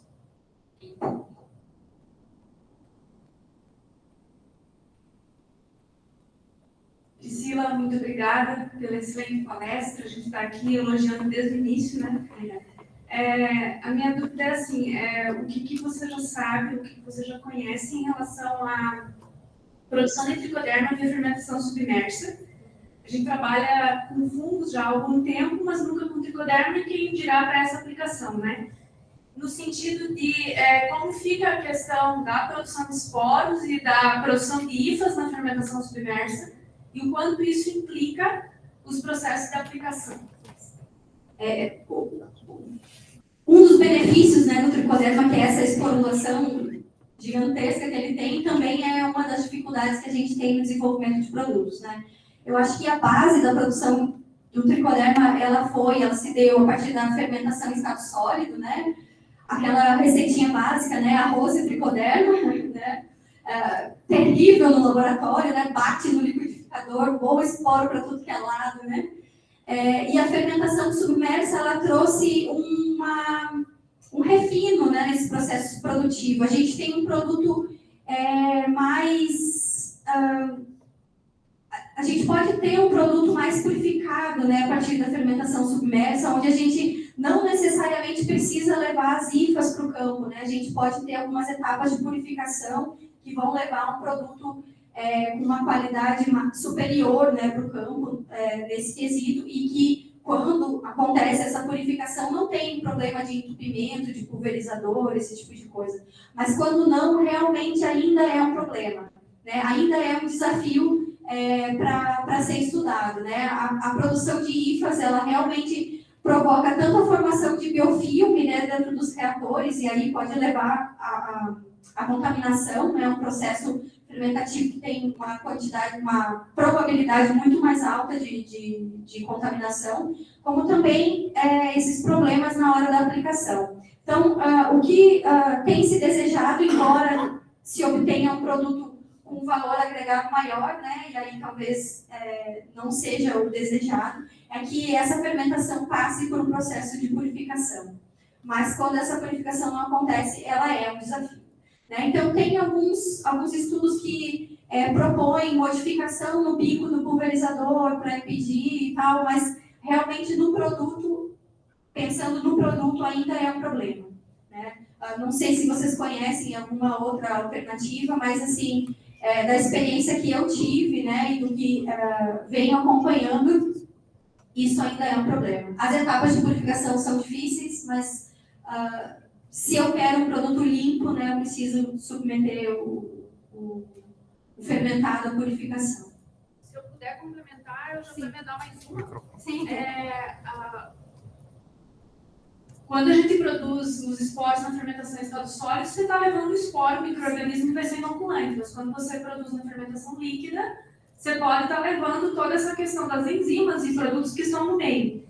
Se você conhece, já tem estudos que mostram essas bioatividades todas que você mostrou, que você desenvolveu na tese, enfim, para produtos líquidos.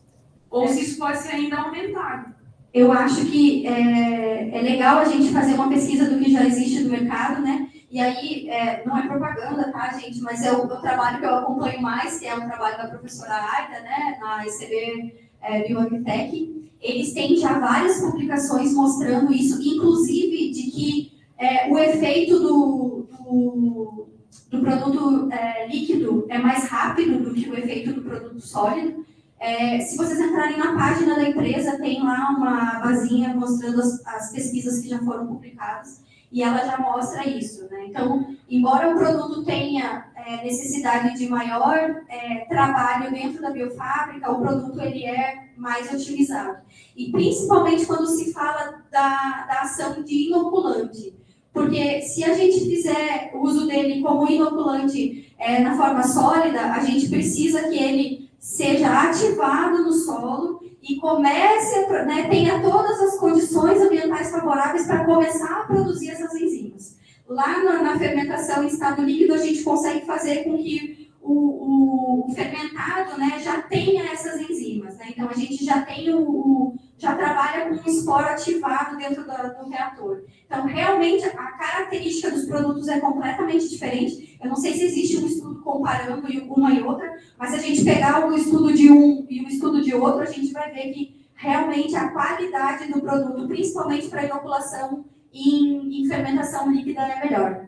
Mais desafiador, mais trabalho, produto melhor. Priscila, nós temos um questionamento de um dos nossos participantes online, Pedro Fernandes Viana. Você pode fazer sua pergunta.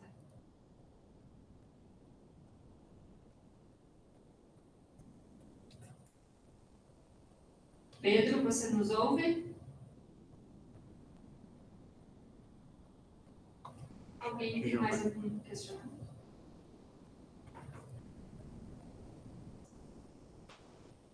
Priscila, Meu nome é Leandro. Achei que era o Pedro. Olhei para Não, está no presencial. Parabéns pela tua apresentação. Obrigada. A gente trabalha bastante tempo. Eu sou produtor, estudante também, né? Assim mesmo com essa idade, estou terminando a faculdade de agronomia. Mas, assim, perfeita a tua apresentação. A gente fez vários cursos agora, por último, de bioinsumos. A profundidade do teu estudo está realmente interessante. Nessa dúvida que eu tinha levantado ali, a gente trabalha já com produto, a gente já trabalhou com produto como IFA, sólido antes, depois IFA, e agora ele em estado líquido. A diferença de ação do produto é realmente muita diferença. Tanto no tratamento de sementes, como no uso dele aéreo, que a gente acaba usando para controle da esclerotina. Então, nesse caso, o líquido é muito diferente. A rapidez dele se multiplicar, inocular e fazer a competição. A minha dúvida é assim, você tem algum trabalho do tricoderma usado em alguma planta na parte aérea? Por exemplo, aplicação aérea para algum controle de fungos, tipo a esclerotina, quando ela tem um ataque na parte aérea? Em feijão, pode usar o feijão ou a soja, que você achar melhor? Existem esses estudos, né? O que a gente vê é que no tratamento de sementes, e aí a utilização dele para doenças radiculares, principalmente, né? A gente tem uma proteção do próprio solo que mantém a qualidade do produto por mais tempo, né? Quando o tricoderma é aplicado na parte aérea, a gente tem ainda um problema principalmente relacionado à formulação. Por quê? Porque eu preciso ter uma formulação que permita que os esporos permaneçam aderidos na planta. Então, a eficiência dele talvez não seja tão alta, porque eu não consigo manter o esporo por um tempo significativo para ele conseguir sair do estado vegetativo e começar a produzir, né, o efeito que a gente espera. Já tem algumas pesquisas mostrando isso. Eu acho que para feijão, agora tu falou da soja, fiquei em dúvida, mas para feijão com certeza já tem, mas os resultados não são tão satisfatórios quanto para tratamento de sementes e para doenças radiculares. Perfeito. A gente está fazendo um trabalho ali na nossa propriedade, a diferença de uso dele na parte aérea. E a gente somou o extrato de alga do Ascophyllum nodoso, ele fez uma diferença sim, significativa. Nós vamos fazer essa leitura agora de produtividade, a questão de produtividade. E um outro que a gente usou é um carbono orgânico, leonardita australiana, também misturado nele na hora da aplicação aérea. Então a gente está com essas duas, por isso que eu te fiz a pergunta. A gente está com esses dois estudos andando assim para ver qual que vai ser o melhor resultado, ou vai ser a mistura dos dois. E a gente tem a mistura nesse caso do aéreo, a gente misturou o tricoderma aos bacilos para ajudar nesse controle de doença, pensando na esclerotina. Olha, legal. Quando faz o consórcio de tricoderma com bactéria é sempre um pouquinho mais complicado, né? Deve estar experimentando isso, porque a diferença de pH que os dois crescem, né, é diferente. O tricoderma gosta de um pH mais ácido, né? Quanto mais ácido, melhor ele cresce. E a bactéria no pH ácido tem mais dificuldade de crescer, né? Então, precisa encontrar um meio termo. Mas eu não aprofundei nessa pesquisa da parte aérea, de tratamento de doenças da parte aérea, mas eu lembro que na época que eu estava no doutorado, eu tinha um colega que estudava isso, e eu lembro que a pesquisa dele mostrou que até alguns produtos que já eram utilizados para fazer essa aderência, às vezes eram tóxicos para o tricoderma. Então, lembrando, né, gente, a minha pesquisa foi realizada, terminou em 2014, né? Então, eu espero que muita coisa mais legal tenha acontecido de lá para cá, né? Então, legal que vocês estão trabalhando com isso e espero poder ler o artigo dos teus resultados logo, logo. Priscila, nós temos um comentário ali. A Aline Camargo, ela está sem microfone, sem câmera no note dela, mas ela deixa um recado para ti. Estou estudando na minha tese a fermentação de tricoderma em um fermentador airlift, visando a obtenção de um bioproduto. Apesar do desafio de aplicação desse produto devido às IFAs, Temos um extrato com muitas enzimas. Realmente o tricoderma é o meu preferido, ele faz tudo. Não tem, gente, como ele não ser o preferido de todo mundo que começa a estudar controle biológico, é muito difícil. Mas é isso mesmo, né? Embora seja uma forma de trabalhar mais difícil, a fermentação líquida traz resultados mais significativos, né? Como a gente já tinha comentado. Boa sorte para ali. Mais alguém? Tem mais uma.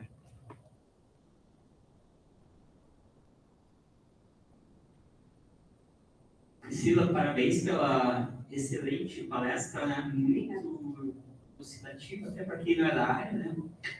A minha é uma reflexão, na verdade, tá? E 8, 10 mil anos atrás, nós mudamos, né? Saímos dos nômades para sedentário, em cima da agricultura, né?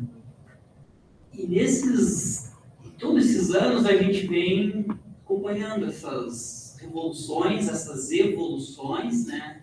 E chegou na Segunda Guerra, o homem ficou maravilhado com a síntese química, geramos tantos produtos persistentes e percebemos que, opa, e aí vem a minha curiosidade, tá? Que vem adiante, aí vem no Brasil plantio direto, depois vem adiante, nos anos 90, os polêmicos transgênicos, né? Com ideologias, e agora a gente vem com os bioinsumos entrando realmente com mais uma revolução. Pensando nessas coisas que o homem fez e depois se arrependeu, como tu enxerga, talvez, essa revolução dos bioinsumos? Legal profundo, né? Eu acho que isso é uma coisa bem importante a gente falar, né? Aquilo que a gente estava comentando no início, né? Quando a gente fala, principalmente da Revolução Verde, né? A gente sabe que é bem controverso, assim, né? Eu acho que se essas coisas não tivessem acontecido, talvez hoje a gente não tivesse, não sei se não tivesse aqui, mas estaria aqui de uma forma diferente, né? Talvez uma população menor, talvez espalhadas em algumas áreas que promovessem de maneira mais sustentável, né? Ou que conseguissem suportar de maneira mais sofrer menos com o impacto do uso desses conceitos, né? Então eu acho que cada passo é importante para a gente aprender, né? E eu não acho que é se arrepender, né? Eu acho que a gente faz aquilo que é necessário para crescer naquele momento, né? Eu só sempre penso o seguinte, hoje o meu trabalho basicamente está direcionado para a área da bioeconomia lá na Amazônia, né? E isso é uma coisa muito discutida, né? A floresta em pé, né? Acho que se aplica mais ou menos isso. A gente desmatou e cresceu e ocupou o espaço e hoje a gente quer manter a floresta em pé, né? Então a gente usou o produto químico, produziu e está se alimentando disso, mas hoje a gente vê que eu não posso continuar fazendo isso por muito tempo. Eu acho que o mais importante é a gente se dar conta disso e conseguir desenvolver uma forma de não voltar ao que era antes, porque eu acho que isso não é possível, né? Por mais que a gente tente reconstituir, né, e recuperar as áreas degradadas, seja na agricultura ou na área de floresta, né, como eu estava dando um exemplo aqui, a gente nunca vai conseguir voltar ao que era antes, mas pensar sempre na subsistência, né, na sustentabilidade das ações que a gente está promovendo, né, está incentivando. Então, acho que quando a gente fala da agricultura, é bem difícil demonizar alguma coisa que tenha sido feita ou dizer que qualquer coisa que está aparecendo é a solução, né? Então, os bioinsumos não são a solução para a agricultura sustentável, mas eles são parte disso, né? Então, a gente só vai chegar no resultado se a gente começar a aceitar todas essas partes, né? Então, acho que a gente precisa se colocar no nosso lugar, né, de que a gente faz o que é preciso, né? A gente tem essa questão da sobrevivência muito forte, faz o que é preciso, mas a gente também tem a questão da consciência e da inteligência e a gente pode mudar, né, o que a gente está fazendo a qualquer momento. Então, acho que o mais importante de tudo isso é que a gente consiga perceber que eu não posso continuar fazendo do mesmo jeito que estava sendo feito e de que existem diversas soluções para promover aquilo que a gente espera que aconteça, né? Então, acho que os bioinsumos não são a solução, mas são uma parte importante da solução, talvez uma das mais importantes, né? não vamos falar do Tricoderma, gente. Mas acho que o caminho é esse, assim, tipo, reconhecer que a mudança precisa ser feita e agir da forma que a gente pode para promover essa mudança. E aí eu acho que, volto, né, àquela questão de que a ciência é extremamente importante para isso, né? A gente não pode sair por aí, né, promovendo e falando de uma coisa que realmente não tenha sido estudada e concluída e que os impactos realmente sejam estudados, né? Então, acho que o papel dos centros de pesquisa, das universidades, nesse sentido, é muito importante. E espero, né, que hoje a gente está discutindo, né, se os bioinsumos são ou não são o caminho, se vai mudar, não vai mudar, né? Mas espero que daqui a uns anos a gente já fale disso como normal. Inclusive, até para atualizar os dados aqui da palestra, eu estava lendo um estudo que diz que ele falava em 2025, 2026, o Brasil já seria o segundo maior produtor, né, de bioinsumos, então acho que a gente está fazendo o nosso papel. Acho que a gente é uma das agriculturas mais importantes do mundo e a gente está entendendo que se a gente continuar fazendo do mesmo jeito, ou se todo mundo continuar fazendo desse jeito, a gente vai ter problema, né? Então, a partir do momento que a gente consegue entender isso e começa a fazer essas modificações, a gente lá na frente vai ver o resultado. Priscila, tem mais um comentário para ti ali. A Caroline diz: não tenho perguntas, apenas parabenizá-la pela apresentação. Foi muito interessante e bem explicativa. Sou estudante de engenharia química e ultimamente estou mais curiosa pela parte agrícola. Obrigada, Caroline. Eu acho que... não para de falar, né, gente? Desculpa. Eu acho que a engenharia química é fundamental, né, para todo esse processo, né? Eu acho que quando a gente entende que o biológico e o químico são a mesma coisa, né? Porque o que o biológico faz é o químico, né? Então, é essencial a gente promover isso e incentivo. Acho que eu lembro que quando eu estava no ensino médio, me falaram que a profissão de engenheiro agrônomo ia acabar.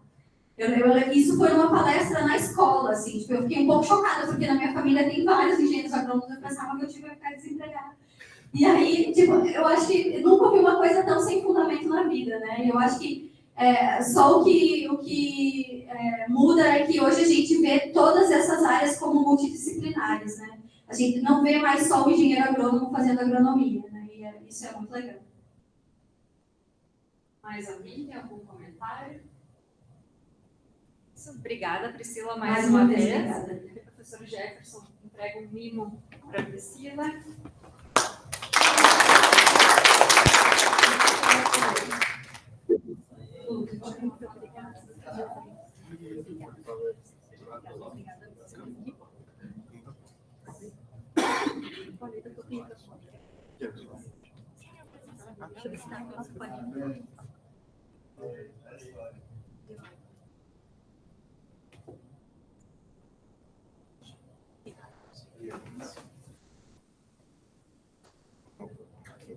Muito obrigada a participação de todos. Agora nós convidamos a participar do coquetel de abertura do nosso evento. Lembrando que os nossos apoiadores e patrocinadores estão expondo os seus produtos ali no hall de entrada.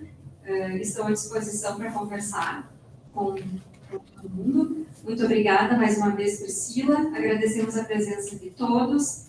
E lembrando que amanhã e sexta-feira segue o nosso evento. E um bom simpósio a todos. Obrigada.